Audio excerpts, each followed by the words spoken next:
ఇవాళ రెసిపీ వచ్చేసి ఎండు రొయ్యలు గోంగూర అండి. గోంగూర కడిగేసేసాను, అట్లా నీళ్ళలో వేసాను. ఎండు రొయ్యలు వేసేసి నీళ్ళలో వేసి కడిగి పెట్టాను. ఒక ఆనియన్ కట్ చేసి పచ్చిమిరకాయలు కట్ చేసేస్తున్నాను. ఇదిగోండి, స్టవ్ మీద గిన్నె పెట్టి ఆయిల్ పోసి ఉల్లిపాయ పచ్చిమిరకాయ కోసేసేసాను. తాలింపు గింజలు కూడా వేసేసాను. చూడండి, నేను ఇప్పుడు మంచిగా ఇట్లా వేయించుకున్నాను. కొంచెం పసుపు కూడా వేసేసుకోండి.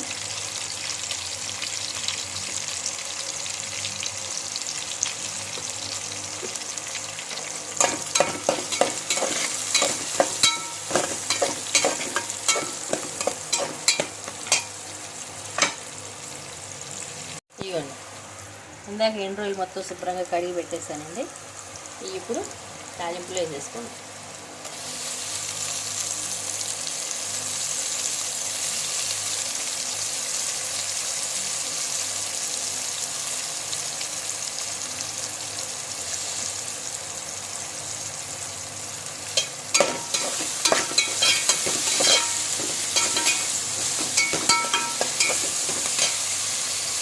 ఇందులో కొంచెం సాల్ట్ వేసుకోండి. ఇందులో ఇప్పుడు కొంచెం సాల్ట్ వేసేసుకోండి. రొయ్యలు మంచిగా వేగాలండి. వేగనిచ్చిన తర్వాత అప్పుడు గోంగూర పెడదామండి. ఇవ్వండి, రొయ్యలు ఇట్లా మంచిగా వేగాలండి.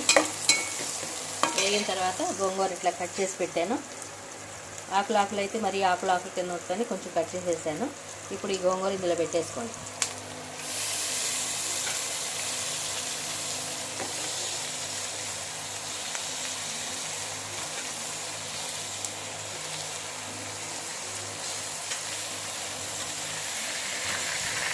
వేసేసుకొని మొత్తం కలిసేటట్టు ఒకసారి మొత్తం రొయ్యలు గోంగూర కలిసేటట్టు తిప్పేసాను.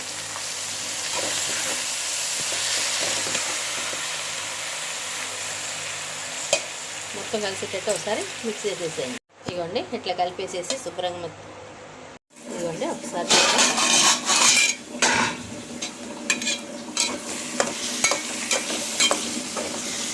గోంగూర అంతా ఉడికిపోయింది కదండి.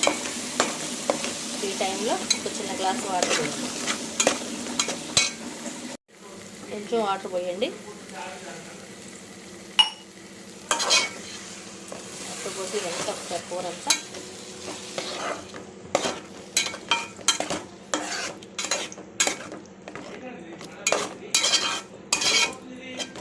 ఇప్పుడు ఇందులో కారం వేయండి. ఇప్పుడు గోంగూర కదా, కారం కొంచెం ఎక్కువే పడుతుందండి. ఇప్పుడు మొత్తం కూర అంతా తిప్పండి. మొత్తం కూర అంతా కలిసేటట్టు ఒకసారి తిప్పుకోండి. నూనె సరిపోయింది అనుకున్న వాళ్ళకి ఓకేనండి, లేదనుకున్న వాళ్ళు కొంచెం నూనె పోసుకోండి. మేము కొంచెం నూనె ఎక్కువే తింటాం.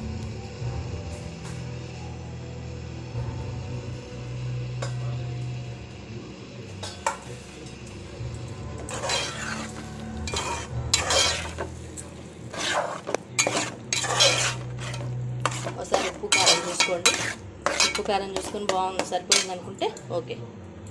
మళ్ళీ ఒక 5 నిమిషాలు స్టవ్ మీద పెట్టేసి తర్వాత బంద్ చేసుకోవచ్చు. ఇప్పుడు అన్నీ వేసేసానండి. ఉప్పు కారం వేసేసాను, చూసాను సరిపోయింది. మీరు కూడా ఒకసారి చూసుకొని సరిపోయింది అనుకుంటే ఓకే, లేదంటే కొంచెం కలుపుకోండి. ఇప్పుడు మూత పెట్టేసి ఒక 2 మినిట్స్ అట్లా ఉంచుదామండి. సిమ్లో పెట్టేసుకోండి. 2-3 మినిట్స్ తర్వాత బంద్ చేసుకోవచ్చు. ఒకసారి మూత తీసి చూద్దామండి.